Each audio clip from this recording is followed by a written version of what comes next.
for any questions that anyone would like to ask.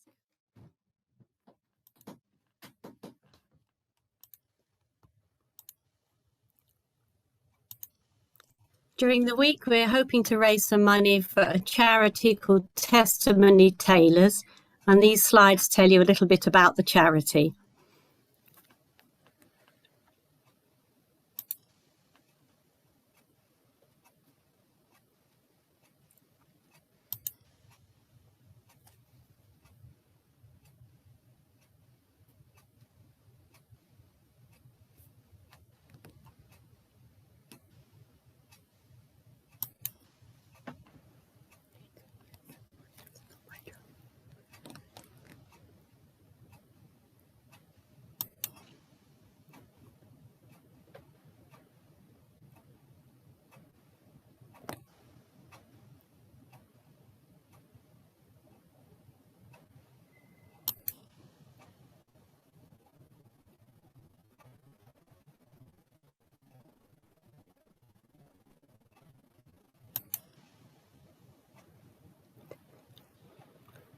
Few more people. We have, I think, over 30 people registered, and we're up to 12.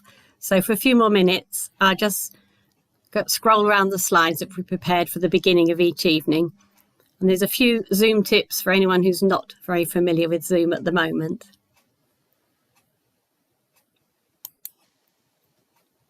So we're going to record all the meetings except for Tuesday. But if you don't want to be on that, you can keep your mute button on and you can cross off your video.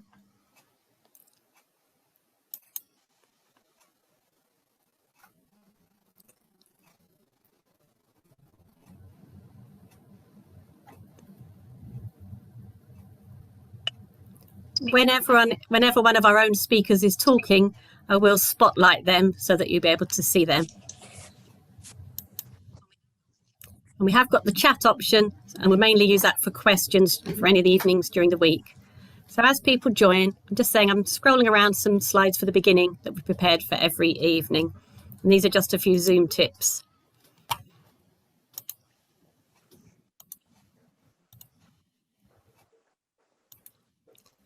During the week, although all the events are, we'd like to raise money for Testimony Tailors. And I'm just showing you a few slides about this charity. So it'd be lovely. Anyone who feels able, it'd be great if you want to go to our Just Giving page and donate a little bit of money, anyone who can afford to do so. There's a little bit more about Testimony Tailors.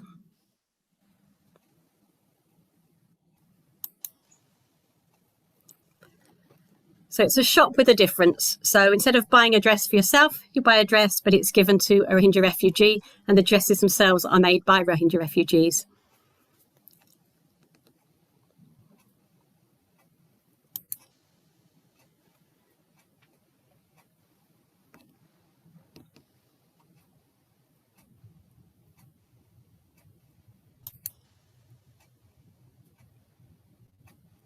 So welcome to anybody who's still joining us.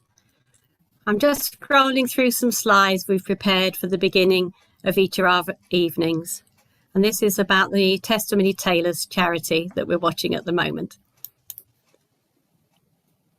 So we have a Just Giving page to raise some money during the week for anyone that feels able. And then there's a few slides of Zoom tips for anyone who's not that familiar with Zoom at the moment.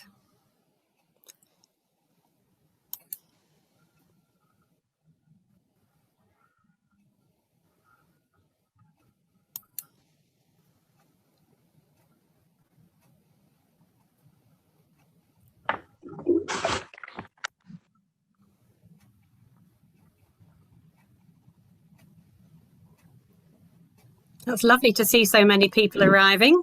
There's still a few more, so I'll keep scrolling through our slides till everybody's here.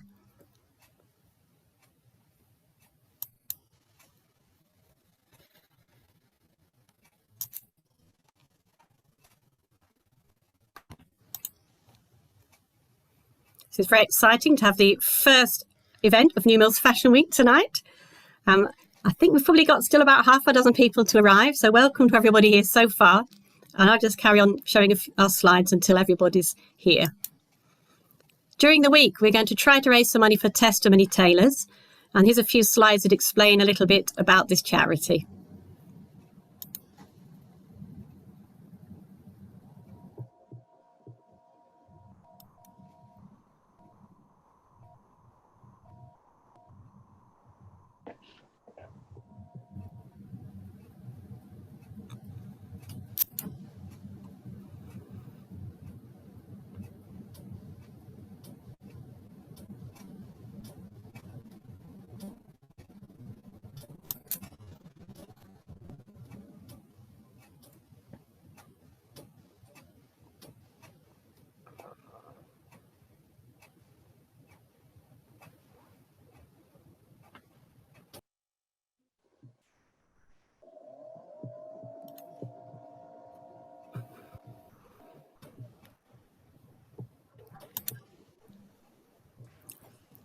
There's just a few more people to arrive yet. These are just a few Zoom tips for anyone who's not that familiar with it. And we'll scroll around them until we think that everybody's here. We did have over 30 people register for tonight, and there's still a few more to come, which is very exciting.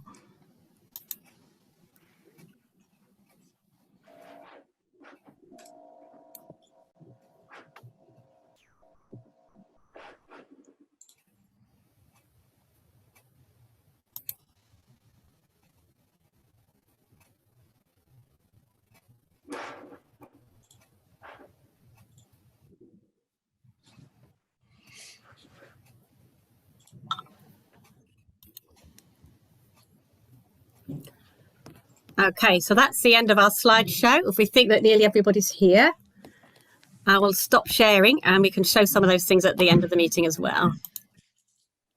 So, oh wow, that's so exciting. Look how many people we have.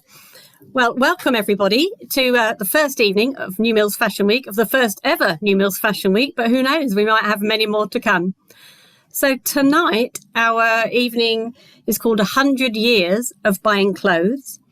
I will spotlight, if I can find her, Theodora, who's going to give us a talk this evening. Theodora, and I will hand over to her and mute myself. And thank you, Theodora. Hi, everyone. Thank you so much for coming tonight. And thanks to New Mills Fashion Week for hosting me. So I'm going to try to share my screen now because I have some slides to show you. But first, I was just going to introduce myself. I was trained as a professional costumer a while ago now and worked in theater and opera costume for many years, although I do other things now, and have always had a lifelong interest in fashion history and costume design and just the clothes that people wear and all the different context that surrounds that. So I'm going to share some of that with you today with a sort of an eye towards breaking down some complex processes about how to make clothes and the sort of cultural significance of them. So here we go. I'm going to share my slides like this. Right. Has that worked? Does everyone see some slides? 100 years of buying clothes. Mm-hmm. Okay, great. So I have to confess that when I titled this presentation, I had not yet written it. So there are some things that are different now. And one of them is that I felt that zooming in on 100 years was actually not that helpful. So I'm kind of starting more with some basic, just some basic processes about clothes. And these are applicable, as long as clothes have existed really throughout history. So clothing is really a complex engineering project. I'm going to go on to the next slide here. One moment. Right. Sorry, technical difficulty. Why isn't it advancing? I have an assistant here helping. I'm going to hide that. Ah, here we go. Great. Okay, so I want to define what clothing is and talk about how, in order to make clothing, you have to make fiber into fabric. So you have to make cloth or textiles. You then have to make the fabric into a garment. So you have to make, a sort of three-dimensional thing out of a two-dimensional thing. And then we're going to cover some technological innovations up the process, and then how people shop, the context of buying and making clothes, and then sort of at the end talk about the disconnection from manufacturing and how we've lost 2020, we've sort of lost a sense of the value of clothes.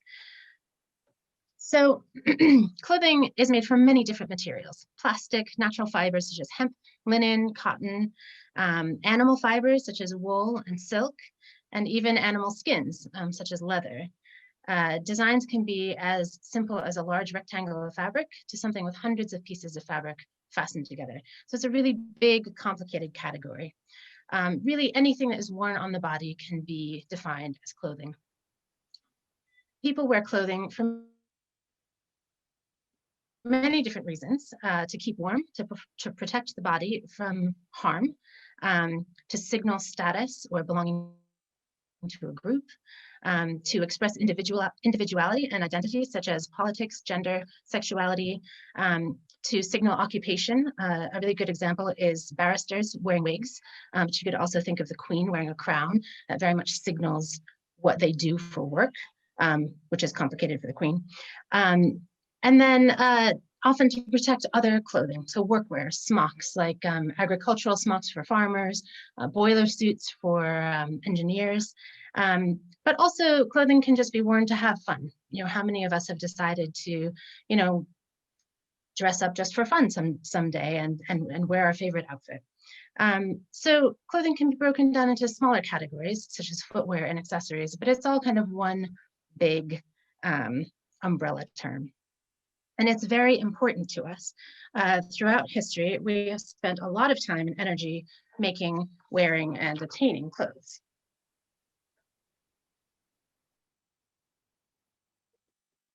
So we're going to cover first, talking about fiber, making fiber into fabric. It takes a lot of time and energy. Before mechanization, it took many hours to make fabric. And if you didn't make your own fabric, you had to buy it, which was very expensive. So why would it be expensive? We think of cloth as a two-dimensional length of material. To create clothing, it's shaped around a human body, which is three-dimensional, but it takes quite a bit of work to get to fabric. And the first step is obtaining a spinnable fiber. People have used many different fibers to make cloth, but we're going to look just at linen and wool today, because those are the indigenous fibers of the UK.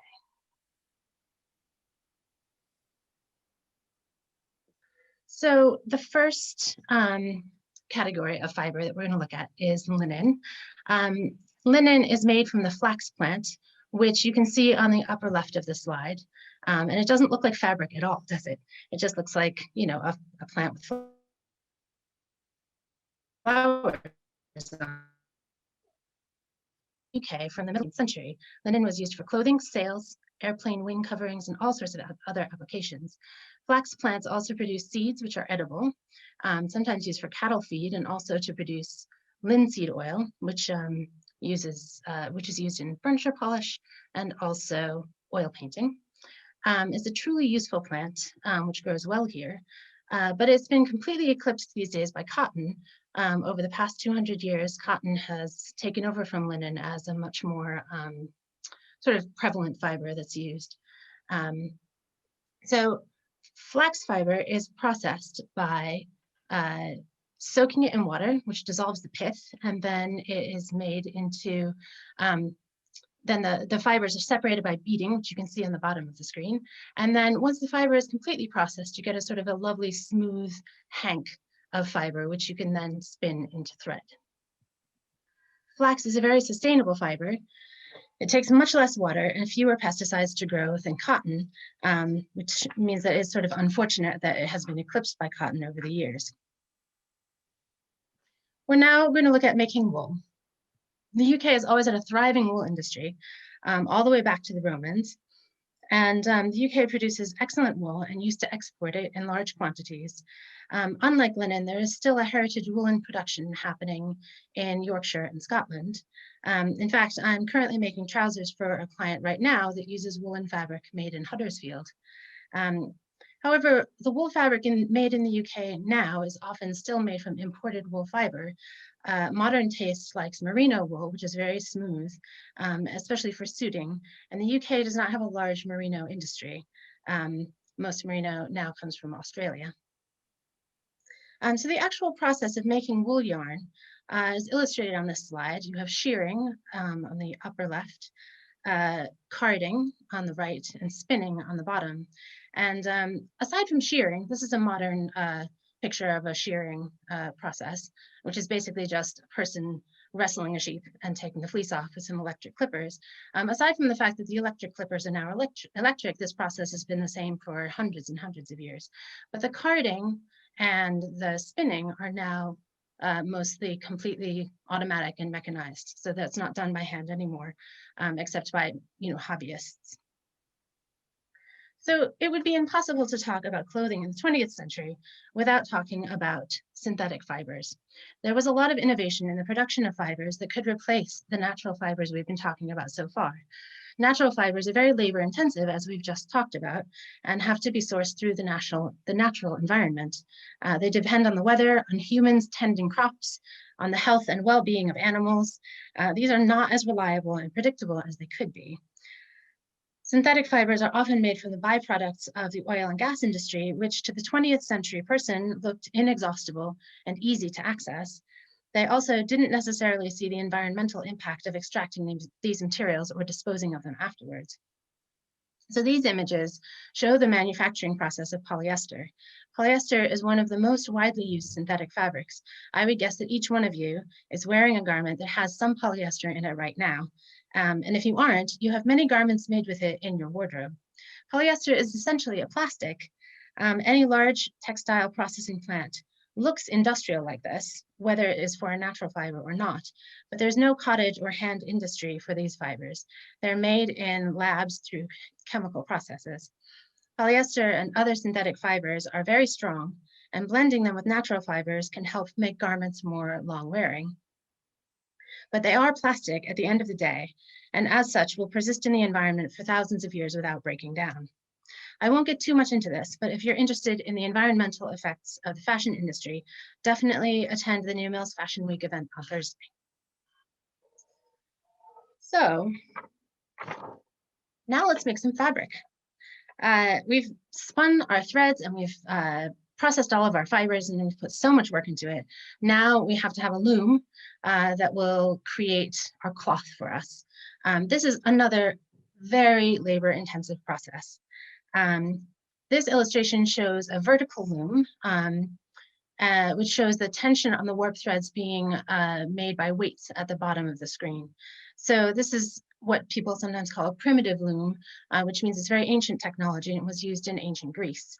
But vertical looms are still used today to make traditional carpets in Central Asia, as well as in Navajo weaving in North America.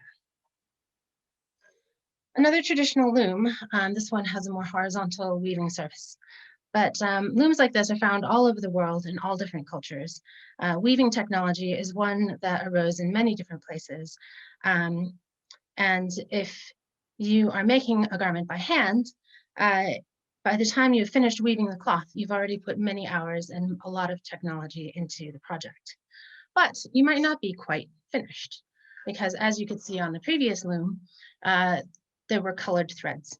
So before you finish your fabric, you might want to dye it or print a pattern on it.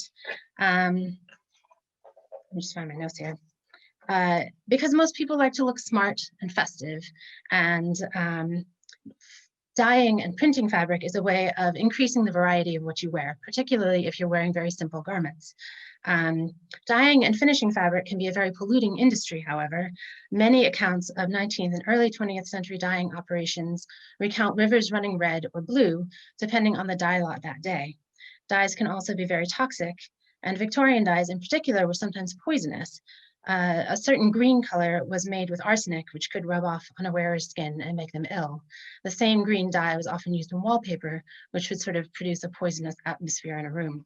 So you have to be careful with dye. It's still something that you want to handle with care, even now.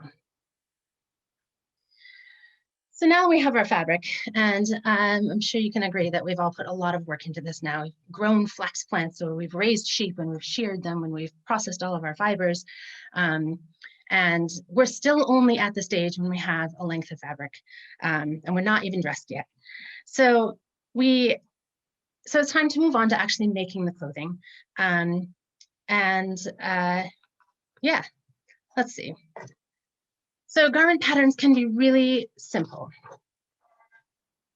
On the left is a basic t-shirt pattern with markings in both French and English for the bilingual among us. A basic t-shirt pattern is the basis for a huge number of garments that we wear today. Without much variation, you can make a top out of almost any fabric using this pattern. We're altering it slightly with longer sleeves or a zip up the front or a hood. Then, you know, basically it's almost all of our leisure wear is contained in that pattern. On the right is a schematic drawing for a chiton from ancient Greece. So this would have been a garment from 2,000 years ago. These are variations on making clothes from a simple rectangle of cloth. It will come as no surprise to any weavers among us that many traditional garments around the world are made from these rectangular pieces of cloth because that's how they come off the loom. And since every square inch of that has been hard fought, you don't necessarily want to cut a piece out of it and just throw it away. It's also very challenging to weave cloth in a circle. So once you have a length of cloth, you don't really need very much shaping to cover yourself. All you need is some ingenuity and time to pleat and drape it just right. Maybe some cords or pins if you want to get fancy, like you see in this chiton illustration. Some garments are tied, so there's no fastening or sewing whatsoever. You can experiment at home with your bath towel. It's very easy. And here's some illustrations of garments that are made from rectangles. So you have sarongs from Indonesia on the upper left, saris from Bangladesh on the right, and then on the bottom, you have kimonos from Japan. Now, kimonos are different because they're made from several different rectangles pieced together, but it's still completely not wasteful of any fabric because, you know, as I said, fabric is expensive. But the best is here. UK traditional garments are also made from large rectangles of cloth. A traditional kilt is made from 9 yards of tartan, which is pleated up at the waist according to the width of the stripe and the wearer's waist measurement. Kilts are very intricate garments, even if they are only made from one rectangle of cloth. However, we humans like to make things complicated, and we like to think we are better than our neighbors. And I mean, to put a more positive spin on that, we like beautiful things and we like to decorate ourselves. And one way to increase the visual interest in a piece of clothing is by shaping with pattern pieces. This illustration is a pattern for a men's doublet and hose from the 1500s. There are still a lot of rectangles involved, but there are now dozens of pieces of fabric, all different shapes, and each one goes in a very specific place in the garment. This would take me hours and hours to sort out and cut, a very far cry from the garments that we saw earlier. This suit of clothes would be made with a lining and very possibly be padded in different places. And instead of feeling loose and flowing when you wear it, it would be very fitted to the body and very constricting, especially around the torso. And this is what it would look like when it was made. We are clearly very far away from the draped rectangular fabric. Here's another example of an intricately shaped garment. This is an Edwardian corset. There's 2 Edwardian corset patterns here. On the left is the pattern piece itself, and then on the right is a photograph of what the garment would look like when it's made of. As you see, there's a high level of complexity and shaping. Another example is a 1930s evening gown. On the right is a layout for the pattern pieces. And unless you are an experienced maker of garments, you might struggle to determine what each piece is for and how the pieces fit together. However, once they're all sewn together, you would instantly recognize it as a gown similar to the one that is illustrated on the left. So as you can see from the previous examples, some garments are simple and some are complex.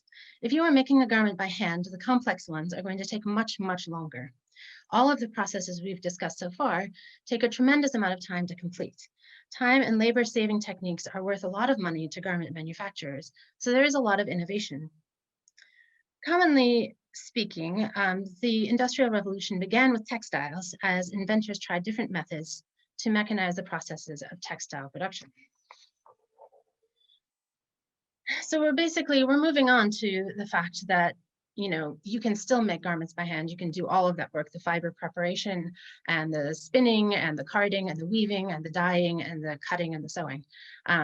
But because that took so much time, people really, really wanted to speed up the process. And they were phenomenally successful with that. In the 18th century, a number of innovations sped up textile production, from spinning jennies, which you can see on the lower left, to power looms and steam engines. By the 19th century, there was a massive increase in textile production, and it had shifted from being a cottage industry done at home to a factory-based industry with a workforce that left their homes each day to work in the mills. I'm sure you're all aware that the north of England has a long history of textile production. The upper left photo is of Arkwright's Mills in Cromford, Derbyshire, which is not far from New Mills. The textile industry helped build new mills as well. I mean, there is a dispute about the name as to whether it's New Mills because of the textile mills or New Mills because of the corn mill in the 14 or 1500s, but it doesn't really matter. Because there were several mills here that used to produce textiles, and the Torvale Mill, which is now host to a number of organizations, used to produce cotton toweling up until the 1990s, with production stopping completely only in 2000. So I'm sure some of you remember that. I wish I could have seen that. You can see the textile history in town everywhere you look. There's a Calico Lane in Furness Vale. In the center of New Mills, we have Dye House Lane. Several streets are named after the mills that used to operate here, such as Rock Mill Lane and Torvale Street. And you can see numerous examples of weavers' cottages in town as well. At first, the textile production in New Mills was cotton spinning and weaving, but as other areas implemented faster processes, New Mills textiles shifted towards printing and dyeing. But by the 20th century, those industries were gone from the local area. However, even as making fabric and printing fabric got faster and more industrial, making clothing was harder to speed up. This is an illustration of a family busy in their garret making clothes. Seamstresses really did work in the garret, it's true. And this was how much of the clothing worn in the UK was made up to the 19th century, the late 19th century. Establishments like this gave rise to the term sweatshop, where people took in materials on consignment, then made up the garments and returned them for payment. The harder you worked, the more you earned. And as each garment made only earned you a pittance, people worked incredibly long hours to earn enough money for survival. Workers in the garment trade have almost always been very poor. These people specifically are doing hand finishing of trousers.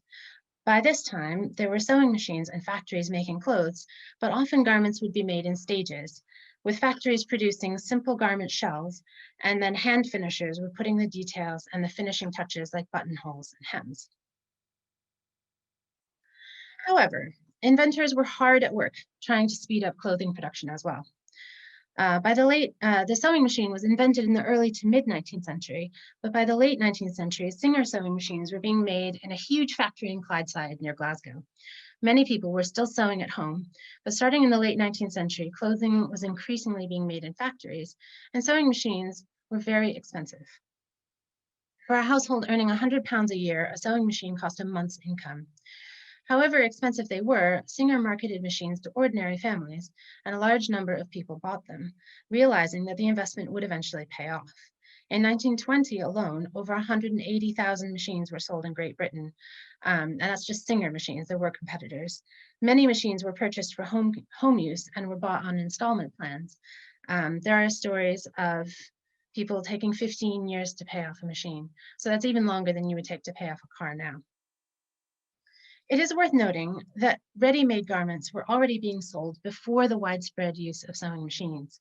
Ready-to-wear clothing had a gradual rise in the 19th century, starting with work garments like agricultural smocks that were loose-fitting and simple to make. It was not, in fact, the invention of the sewing machine that first led to the rise of ready-to-wear, but the standardization of sizing. The practice of sweating was exploiting labor to create ready-to-wear garments by hand, but the sewing machine only speeded up the process. A standardization of sizing was first implemented in the army with uniforms, because obviously they needed to make a lot of matching garments for a lot of different people. And so there were many efforts to standardize sizing in the sort of 18th century, even before the 19th century sort of rise of manufacturing. So as Singer and other companies were increasing production of sewing machines, they were being put to use in factories as well as at home. On the left is a photo of a garment factory in the 1920s, and on the right is a photo of a modern garment factory. What strikes me about these two photos is actually how similar they are. The technology has improved incrementally. Machines are much faster now than they were 100 years ago, and some aspects of clothes production are now digitally managed, such as pattern layouts and grading. Grading is changing the size of a pattern. Cutting is now done with electric cutters that can handle more layers of fabric at once. And there are even laser cutters that can cut a whole stack of pieces at one time. These technologies are very expensive though, and then can only make sense for a very large factory to invest in. In my whole career as a seamstress, I've only used technology that anyone in 1900 would instantly recognize and be able to use. Industrialization in the UK hit its peak in 1870. This is when the UK was the world leader in manufacturing output and employment. Although manufacturing in the UK held steady for the next 90 years, its market share slowly decreased as other countries adopted new technologies and eventually outcompeted it.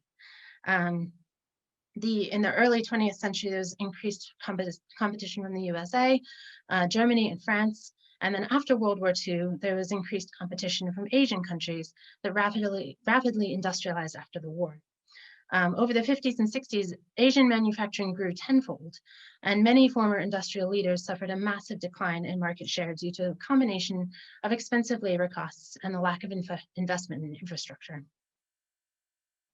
The UK still does quite a bit of manufacturing, but it is now mostly highly specialized, such as jet engines, cars, and pharmaceuticals. And garment manufacturing is now largely done in Asian countries such as Bangladesh, Vietnam, China, and the Philippines. So now we've talked about how garments are made and where they're made. What is it like to actually acquire articles of clothing? I say acquire because bringing clothing into your wardrobe can happen through either buying it or making it.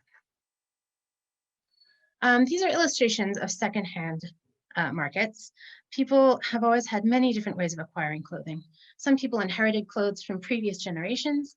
In earlier centuries, items of clothing could even be listed in wills along with pieces of furniture. You've seen how labor intensive it was to make clothing. Therefore, it will not be surprising to know that it was very expensive. This slide has an illustration of the used clothing market at Campfield in Manchester on the upper left, which is now where the Museum of Science and Industry is. On the right is a used clothing market in Newcastle.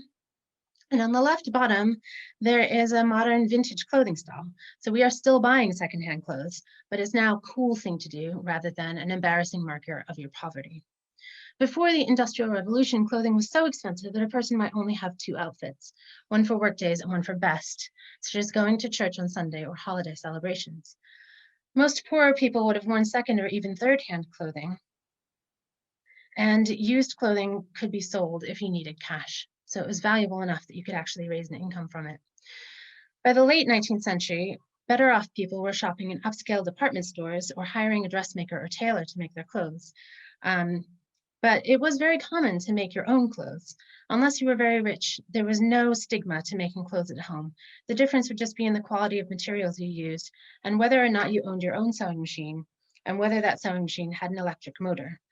Sewing machines had electric motors that you could add on as a sort of a luxury option as early as the late 19th century.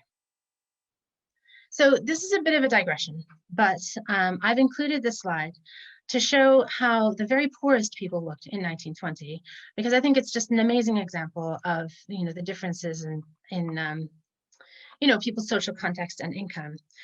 This is an image of workhouse inhabitants in Leeds, and it highlights the poor state of their clothing. The woman on the crutches, who's second from the right in the front row, is wearing a style of sleeve that was fashionable at least 20 years before 1920. So this looks like, to me, like a late Victorian garment. She could have deliberately made a vintage style or bought a vintage style, but it is far more likely that the garment she's wearing is really that old. She may well have had it for that long, but she just as likely bought it at a rag market.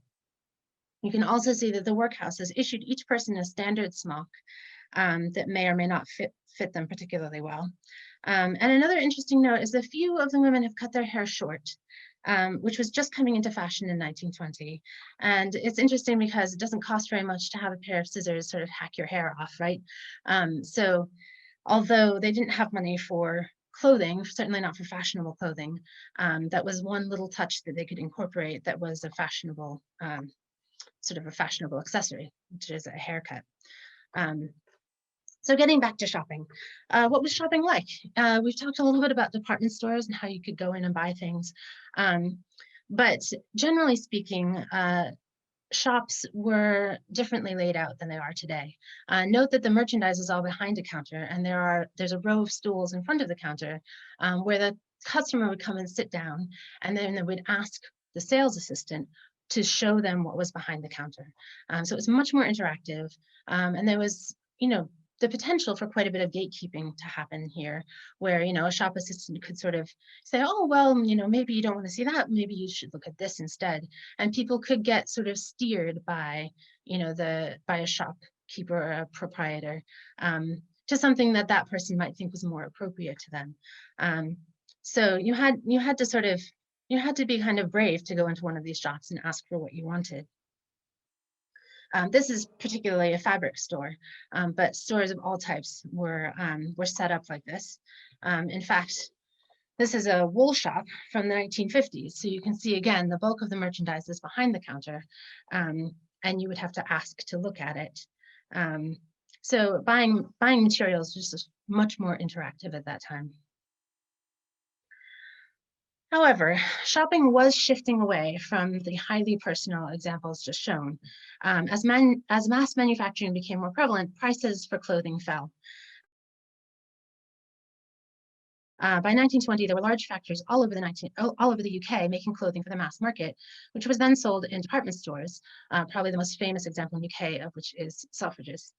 But most large retailers also offered catalogs for mail order items. Notable northern companies that did both included Littlewoods and Lewis's. The most famous American company was Sears Roebuck, which at one point was even selling houses through their catalog. Mail order allowed people anywhere to buy things that were considered fashionable and the latest trends. However, shopping in person was still the norm, and shops like those seen above remained an important part of the shopping experience. Smaller village shops were more likely to offer credit to community members, although prices were often higher in those places because the goods had to travel farther from the main urban manufacturing centers. There were also dedicated dress shops and tailor shops, usually owned by a sole proprietor or a family, providing very individualized services for middle-class people. These still exist. In Whaley Bridge, there is a dress shop called Angie Seymour, where you can go for custom garments made exactly to your design and specifications. However, a dress made in her shop will most likely be much more expensive than, a comparable dress that you purchase somewhere like Monsoon or John Lewis. And I've got quotes around comparable because, in fact, in my opinion, a custom dress is never comparable to a mass manufactured dress, no matter what the price points are. But also, middle and upper class people would travel to large urban centers to do their shopping. This has been true for centuries for upper class people, like the truly wealthy, who would sometimes travel to Paris for a season's worth of clothes. But the rise of mass manufacturing and mass transportation systems allowed lower income people to do so as well. I don't know if anybody watched Downton Abbey, but they were always going to London to buy their clothes. And that is actually an accurate thing that they would have done. So how were normal people affording their clothing? Not just the rich people who were going to Paris for their season's clothes. To use an American example, this slide shows a budget for a young woman in 1935. It illustrates a whole year's wardrobe and costs it out, estimating that a young woman university student would need to spend $76.55 on her yearly wardrobe. Now, the salary for a young woman working in an entry-level clerical or shop job was at that time around $18 a week. So if we assume that the wardrobe needs of a university student and a clerical worker would be comparable, which I think is a safe assumption. Then our working woman spends just over a month's wages on her yearly wardrobe, or roughly between 8 and 9% of her year's income. Note here that a year's supply of stockings is 15 pairs, which is 1 a month with 3 extra for disasters. Stockings were a really big expense, as they were really delicate, but they were absolutely required for anyone who had any social standing whatsoever. 1 pair is listed here at 80 cents, which is 4.5% of a week's pay. Contrast that with today, a pair of tights is like £3 at most, unless you go really upscale, which is 1% of a week's income of £300, which is what your take-home pay would be with a full-time job at the current national living wage here in the UK. If our tights now were the same proportion of our income as they were then, they would cost £13.50 a pair, which is not outrageous, right? You could manage to pay $13.50 for a pair of tights, but I can say that I would approach buying and wearing tights very differently if they cost that much. So wardrobe planning was essential. But compared to now, you would have many fewer items of clothing, and each was proportionally much more expensive than it is today. It was also really important to have darning and mending skills, as you just could not afford to go out and buy a new thing if you spilled your tea or if you had a snag in your stockings or whatever. Repairing your clothes and cleaning your clothes also took a lot of time and skill. Before washing machines were widespread, laundry was one of the most labor-intensive tasks in the household. Any household with enough money would send it out to the washerwoman or delegate the laundry to the maid. In upper-class households, the lady's maid and the valet would be responsible for all garment care, including repairs, cleaning, and alterations. But those posts were considered highly skilled because there were many different approaches needed to properly clean and store the many different kinds of garments that a wealthy person would own, ranging from delicate lace and silk, undergarments and linens, to heavy woolens, uniforms, and suits. As the stain removal was a large part of washing and would be done using solvents such as benzene or gasoline, fuller's earth or pipe clay, or other materials such as egg yolks, soda water, or gin. Spirits were used more often in garment maintenance than you might think. As the 20th century progressed, laundry technology progressed as well. I suppose, thank goodness. I don't want to put egg yolks on my clothes. But automatic electric washing machines were not widespread in people's homes until the late 1970s. Post-World War II, there were increasing numbers of laundrettes available, but as most households now have their own washing machine, there are very few laundrettes left in business in the UK.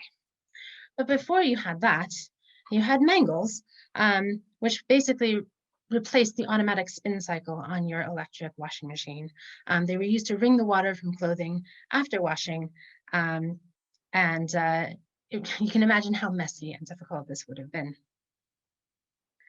So finally, we're going to look at the disconnection from manufacturing. So how have we lost a sense of the value of our clothes? We've looked at how mass manufacturing changed the experience of shopping, making larger stores and catalogs the way more and more people bought their clothes. After the steep decline of manufacturing in the UK in the 50s and 60s, the textile industry moved overseas to places with very different costs of living.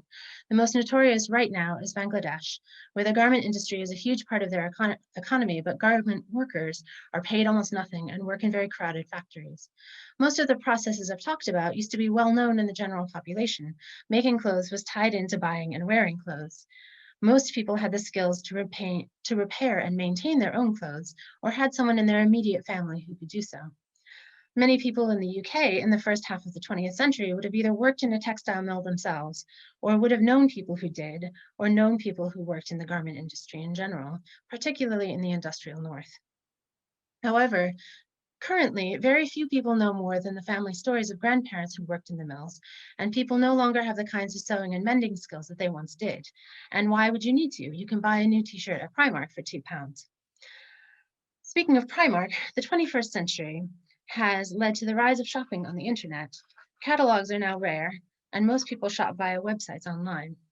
The current pandemic has only intensified the trend towards shopping online, and British retailers with bricks and mortar stores are reporting huge losses at the same moment when online retailers are experiencing very high demand.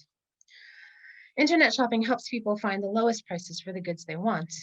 Brand new items of clothing are sold for prices that you might expect at a charity shop. For instance, this new arrival at Primark is a sweater for £13. If we looked at our 1930 budget, 30s budget, and it were made real today, a pair of tights would cost more than this sweater.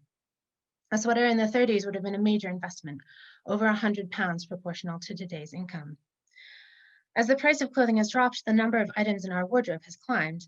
According to M&S, the average British person has 152 items of clothing in their wardrobes. It's hard to get data on this, so take it with a grain of salt. But if we look back at our 1930s wardrobe, you only get up to 65 items of clothing, and that's if you include accessories like hats and umbrellas and handkerchiefs. With no accessories, the number of items is 52. So wearing clothing is a huge aspect of our lives. We mostly wear clothes all day, every day. I don't know about you, but that's true for me. In addition to practical things like keeping us warm and dry, clothes send important social messages about our identities, our social status, our occupations, and our individual tastes and styles. It's understandable that contemporary global business practices have led us to a place where clothing is seen as disposable and limitless, but I would argue that it would be an improvement to return to a slower approach to fashion. It's worthwhile to have a better sense of the labor and skill that goes into making our clothes because it helps us to value them properly. If you own a well-made woolen overcoat, it could last for years and years. If the lining is rayon and not polyester, when it is worn to rags, you can compost it with no negative impact on the earth.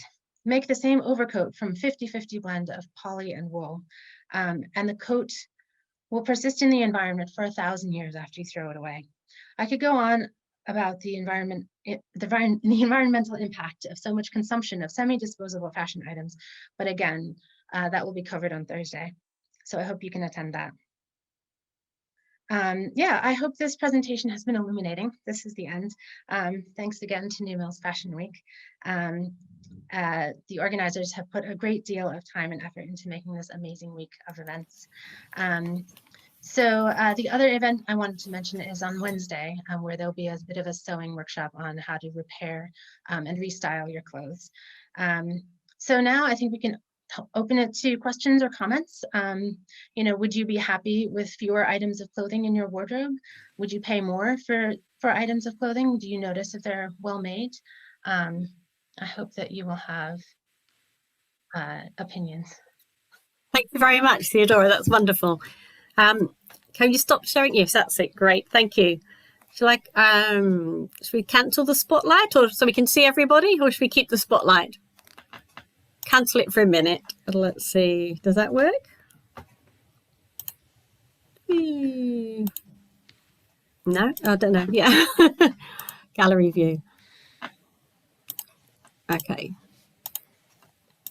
Ooh. So, has anybody got any questions? I think our co-hosts have been looking at the chat. So I don't know, Sue or Jan, if you want to highlight anything people have been asking? Just lots of very positive comments, Theodora. Lots of very positive comments. Really interesting. Thank you so much. Questions, please put them in the chat. Yes, there's a question about how and why. Yeah, so I mean, I think it was a really gradual process, but it also India was a massive cotton producer throughout colonization and even before. And I think that British manufacturers saw a market there, a lot of raw material. And the American South was also producing a lot of cotton on plantations with a lot of enslaved people. And so the raw cotton material was incredibly cheap. And so those two factors kind of combined to make cotton easier for people to, you know, for manufacturers to get a hold of. And so, you know, linen is very labor intensive as well. And, you know, it's also a matter of tastes and preferences. You know, cotton's very versatile. And it's maybe slightly easier to wash and maintain. Linen wrinkles really easily. So I think there were some tastes and preferences, but also, you know, just the economic situation where where there was a confluence of circumstances of the industrialization and the move towards power looms and spinning jennies and all that technology happened right at the moment where there was a lot of cheap raw materials of cotton. So, you know, it's kind of, my hope is that eventually we can use linen more because it's much more sustainable. There was another question, but I missed it because I was talking. There's a question of how did ordinary people get the skills to make garments? Oh, yeah. I mean, it was just a thing. I think it was as commonly thought of as useful as many other things like cooking and reading. You know, it was passed down in families, but also, you know, schools taught it. You know, it was on the curriculum. You know, especially for girls, and it was considered an occupation that people could do, and so, you know, it was just considered one of those things that you had to learn. And I mean, there's a holdover even now. I mean, when people my age were in school in Massachusetts, where I'm from, they were still learning what's called home economics, which was basic sewing skills. And everybody has these nightmare stories of breaking machine needles and their terrible home ec teachers. But, you know, for a long time, it was considered a very standard subject to teach people. Thank you. There's a question here about whether rayon is compostable. And Oh yeah, you know, I realized when I just threw that in there, I realized I had not talked about rayon. Rayon is a fiber that's made from processing wood pulp. Basically, it's cellulose in a different form, and so it is kind of a hybrid. It's a synthetic material in as much as it's made through chemistry, but it is naturally biodegradable because it is made from wood. So yeah. And is that true of viscose as well? Yeah, viscose is a type of rayon. Okay, somebody also asked whether you've spent any time in factories. Clothing factories, presumably. Yeah. So I have had I've had the experience of working in really in what would be called small workshops. So that it's kind of like a factory environment, but it's not like a massive garment factory. Yeah, so I would say I've been on the much smaller end of manufacturing, and doing individual custom things rather than a mass-produced garment. I feel like we've got some really interesting comments about knitting socks. I'm going to open my chat. Yes. Rayon. Yeah. So yeah, Sue Rodriguez's mom learned to knit socks in school when she was 7 years old. That's great. Oh yeah, learning to knit socks in the army. Well, that's so great. Did you see, Jane Oscar, did you see any of the garments that your grandmother made? Oh, another good question. With 72 breeds of British wool, what would help our sheep farmers? I mean, you just got to expand the market, right? Got to make people want to have things that are made with British wool. Oh, yeah. So my partner is currently knitting a blanket that is made from British wool, which is very exciting. Oh. So, you know, there's a very small market out there. But again, I think that's kind of the point of the presentation is how do we make people realize that it's really worthwhile to invest in these industries, and it might be worth paying more for a garment made from these natural fibers or these local industries. Oh, we've got this question. And there's also a question about some sheep breeds being better for wool and some for meat. I think that's true, isn't it? Oh yeah, definitely. But there's also immense variation in different breeds of sheep. You know, some sheep have a fleece that's very coarse, and some sheep have a fleece that's very fine and long and lustrous. So you can get immense variation just in the different breeds of sheep and what kind of wool they produce. Some of it is better for carpets, and some of it's better for textiles that you wear. Some of it's good for coarse overcoats, and some of it's good for, you know, sort of a fine knitted you know, jumper or dress. So yeah, there's a question about why hats went out of fashion. Oh yeah, I don't know. I think hats are great. There was hats, in general. Yeah, Jill. It's just a point about hats. Before, people didn't wash their hair, much, and you didn't show your hair off in the way that we do now. So a hat was useful as actually a way of for men and women. It's partly being respectable, but it was actually covering your dirty, greasy, lank hair, as far as I know. That's a great point, Jill. It's true that people wash their hair less. Also, No, I mean, they didn't, once a week at most. yeah. There's also just you know, over the 20th century, there was a great decrease in formality, and people really rebelled against being formally dressed. And hats were always a marker of being formally dressed and, you know, sort of being appropriately dressed. And so I think they just, you know, at the end, like, it was kind of the 60s, you know, that sort of like 1968, like revolution stuff. Like after that, hats were just not ever as important as they were before. There's a comment here about hats and head covering also being a modesty thing, and I was going to say that I think, you know, you didn't always wear a hat, you might wear a headscarf. It wasn't necessarily formal, but there was a thing that you wouldn't go out without covering your hair, men or women. So I think that there's been a shift in cultural styles, and in some cultures you still do always cover your hair, men or women, depending where you are. There's hats being worn in church to stop men being distracted, says Kate. I'm sure I could come up with a really distracting hat. But yeah, no, all of that is true. The modesty aspect and the respect, you know, you take your hat off or you put it on in various, and there's a whole culture around that. So that, yeah, that's definitely true. There's a question here about fashion changes during lockdown. Yeah, that's interesting. I mean, so many people have talked about working in their pajamas, you know, because of working from home and just putting on their Zoom top, you know, their one nice thing.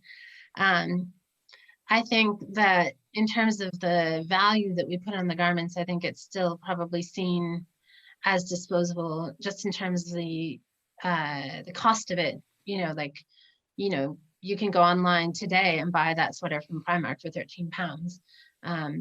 So yeah, I think fashion might well change quite a bit over the next, you know, years, if we do in fact start working from home more. Yeah, much less, even less formal than we are now, I think. Oh yeah, somebody's been making dungarees.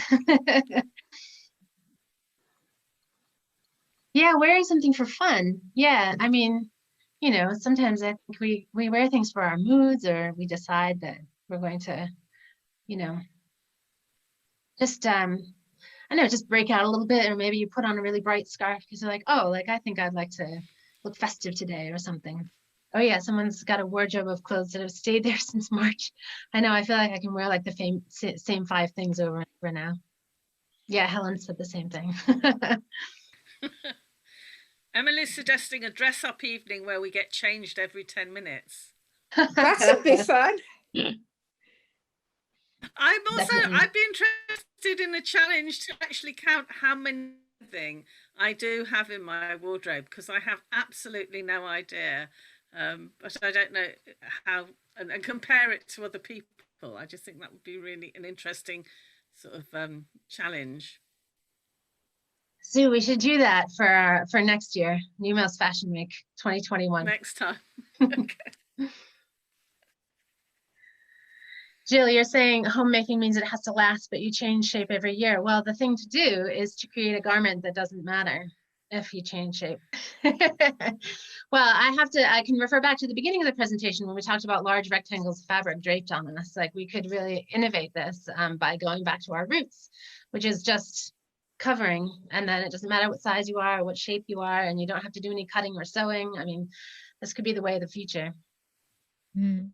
Well, yeah, I mean, it doesn't help when you're 5 foot tall, because I buy anything that would fit me. It's not often, but I did put on a sari once at a school festival, something, and one of our neighbors was dressing me up in a sari, and I thought,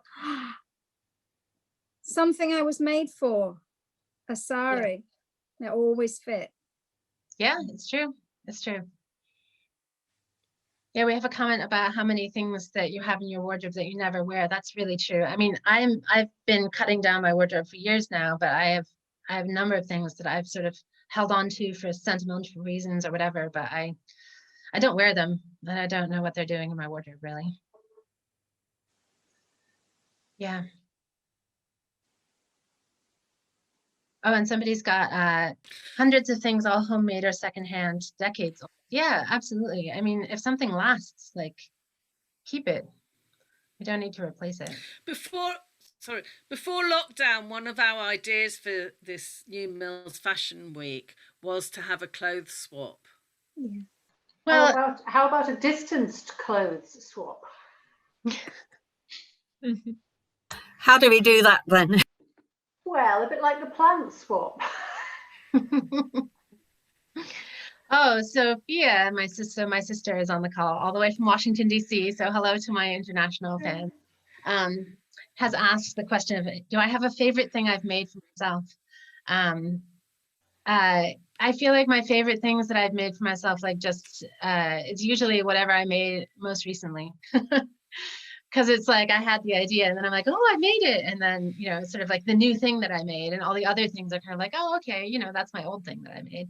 But yeah, I'm really enjoying my my denim patchwork skirts. So I will stand up and try to show this to you. So I'm wearing one of my, this was made from an old pair of jeans, which we'll talk about more on Wednesday. But yeah, something I'm enjoying wearing. Oh yeah, oldest garment. That's a good question. Is that the oldest garment that still fits, or one you've kept hoping you'll fit into again one day? Or kept for sentimental reasons. I've recently given a garment that I kept for 40 years to my daughter. It's a jumpsuit. I have a jacket that my grandmother made for my mother in the early 1960s, which once fit, but no longer does. Ooh, My 1930. mother knitted me a Aran sweater to grow into when I was 12. And it's still too big, and I've kept it until about 2 months ago, but it's so itchy I knew I'd never wear it again. So it went to the charity shop, and I hope it fits somebody. I'm sure it will. Kate, I want to hear more about this Crusaders cape that is at least 150 years old. Wow. That's impressive. Yeah, it was bought by my father many moons ago from Malta, and it's black velvet with gold work on it, and it is incredible. And I wore it as a child to parties as a cape and whatever, and my granddaughters now have it and wear it, because clothes should be worn, not looked at. Yes. And I also think that there's an awful lot to be said for just taking it back and going slow fashion. I mean, you mentioned how long it takes to weave a piece of cloth. If you want to see how long it comes to be weaving, do come to the studio. Yeah, you know, because that's what I'm doing. We've actually created a yarn that is a New Mills yarn from sheep from within 10 miles of the studio. We've created a tweed, and in 2 weeks' time, a loom from the 1890s will be installed at the studio. It's a working loom, and it will be enabling me to make maybe 20 meters of cloth rather than 10 meters of cloth. Oh, that's exciting. I was thinking about you when I put that in about Weavers Among Us will know about rectangles of cloth. Yeah. Also, I don't know whether she's here, but there's a lovely lady called Rose Harrison who not only wove her own fabric. She went to Ruby's Rags in New Mills, who helped her create her own garment from it, and it's amazing. It's feasible. It's possible. It's a matter of getting your mindset into a longer production line. Don't you know? I mean, you've got in this area, you've got quite a lot of people that are starting to look at things like that, and I think it's really good that people are sort of coming over the doorstep and saying, "Oh, can I do?" And the answer is yes, isn't it, Theodora? You can do anything. Yeah, definitely. Yeah, anything. Just to make clear, anyone there, Kate, who's speaking, is there from Wise Heart and Wild, which is on Market Street. Just if you want to be able to pop into a studio, that's where you go. And I think I have I got the only other man here who's been listening to the whole thing. Yeah. Because we didn't tend to be prevalently women, and yet all the weavers were men. Right. The women were the spinners, hence we get the word spinster, because it was the eldest daughter in the family that spun for 18 hours a day at a great wheel, and she was known as a spinster, like a brewster, or because they put stir on to signify the job. The other word we get from weaving is heirloom, because the son of the family was heir to the loom, and that's where the word. So there's a huge amount of social history within the textile world, especially within the north. We should be proud of it. Absolutely. Yeah, And Sue's just New Mills wealth was built on the finishing trades, on bleaching and dyeing and printing, and in its time it was a little Silicon Valley here for its day, for its age. It's a whole other webinar, I think, to look at the relationship. Definitely. Yeah, the industrial history here is very impressive. Mm-hmm. Well, I see that it's 9 o'clock, and I think we did promise that these events would be about an hour. So I don't want to keep people if you have any other. Well, I'd like to say a very, very big thank you to Theodora. That's been a really fascinating talk, and we can all unmute ourselves and clap. Thank you. It was really, really lovely. So that's been a fantastic start to our New Mills Fashion Week. We do have events every night of the week for anyone who wants to come back. So tomorrow's event is How Fashion Feels, which will be facilitated by Ellie, and it's going to be looking at how fashion influences the way we think and feel about our bodies. So I think that will be fascinating as well, and we're looking forward to that. So I'd like to thank Theodora, also thank our tech team who are supporting tonight, who tonight was Sue, Jane and Jan. And what I'll do now, just to finish, is just to show some slides again. For some people who arrived early will have seen these. I was going to say, when we get to the testimony tailors slides, people might not have time to read them tonight, but there are some very interesting personal stories about the huge difference that giving a sewing machine to one of these young Rohingya refugees made to their lives. And we were talking about that in the presentation, so that just struck a chord, really. If you can't see some of the slides because your pictures are over it, I think you can minimize your pictures to get them out of the way. So we're just having some slides here to show, we just want to highlight the fact that there's lots of local businesses you might want to buy or can help with your sewing needs, and do alterations for you. And there's also, of course, we have charity shops where you can buy our second-hand clothes. And we'd like to thank New Mills Festival for their support in making New Mills Fashion Week. And this is what we've got coming up during the week. So we do hope you would join us for those on different evenings. And we will eventually, in a little while, get everything up on the YouTube channel. So you'll be able to have another look at anything that you're interested in. So I will now just show slowly. These are the slides about the Testimony Tailors. So all the events this week are free, but we're hoping that some people who can afford to would be able to donate a little bit to this charity called Testimony Tailors, which is a sewing co-op run by Rohingya women. And I'll just scroll through so you can have a little look. Can you put that link in the chat? I could try to at the end, yes. I'll find it. All right, if someone else could find it, that would be great while I just go through all of these. So it's like a shop, but instead of buying a dress for yourself, you buy the dress and it's given to a refugee, and it's made by a refugee woman who's involved in the sewing co-op. And this is about the difference that this sewing machine has made to Layla.